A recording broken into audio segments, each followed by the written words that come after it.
Hello, my name is Liza, and today I'd like to share with you my Dollar Tree mason jar sign makeover.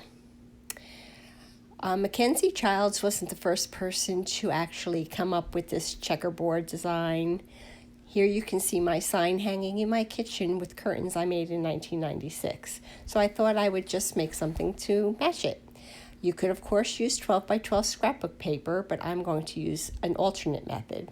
So here is a sign from Dollar Tree that I actually got last year.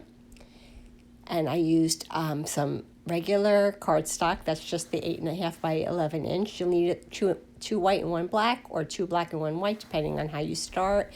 And you'll need a paper trimmer.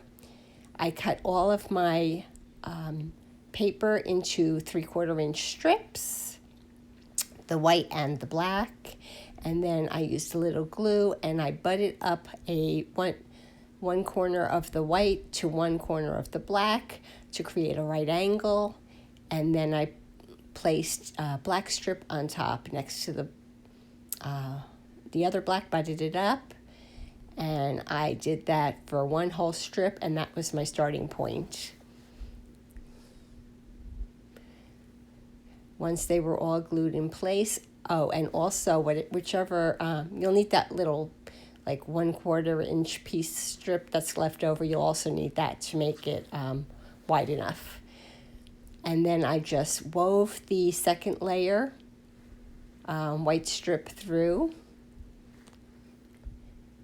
You can see, and I always either glued to the top or the bottom, depending on where I started. So just keep weaving it.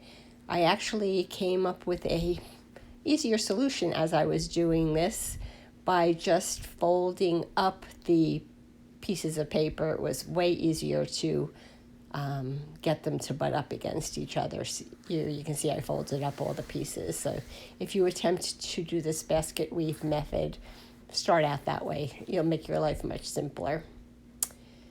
So then I just did that until I had a piece big enough to fit the sign on top of, minus the jar lid. And the front and the back are reversible because pretty much they look, the same on both sides. So Quarantino decided which side would be the one that we were going to use. Once he did, I just traced the glass part of the mason jar onto the back of the checkerboard paper.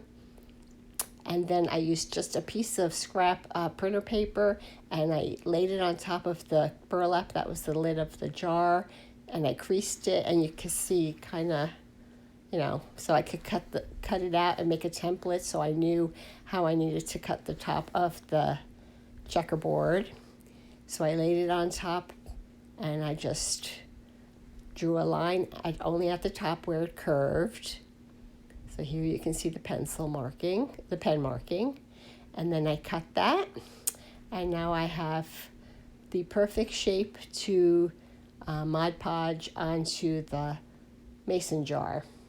I'm only using the Mod Podge as a glue, so the glue is only going on the mason jar. I'm not going to be putting on another coat on the top.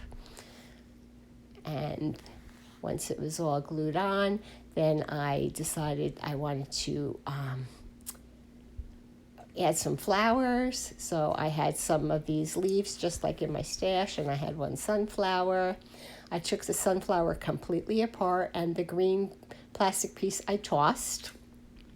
And then with some Mod Podge, I tried to glue the flowers on and leaves as flat as I could.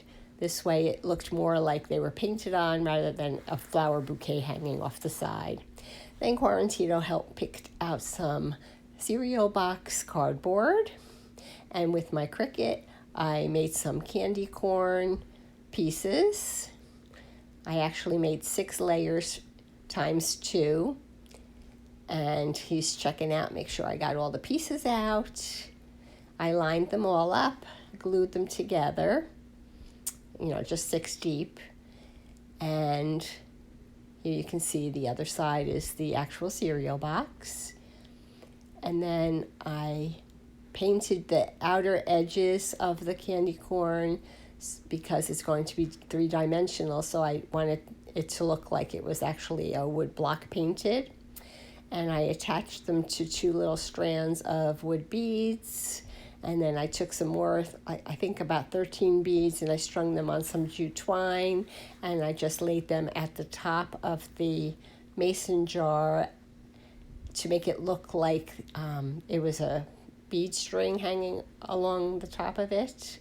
And I attached my 2 candy corn pieces, and they can actually come off, so I can keep this up year round and just change my decor on there. And this is what it looks like hanging up on my wall. It's over my coffee station, and there you can sneak peek the little gnome I made last week, and I'll be making some more items for my tier tray. I hope you enjoyed my project. If you did, please give my video a thumbs up, leave me a comment, and as always, if you aren't already subscribing, please consider doing so. Quarantino and I will be back again next week with another project. Thanks for watching. Take care. Bye.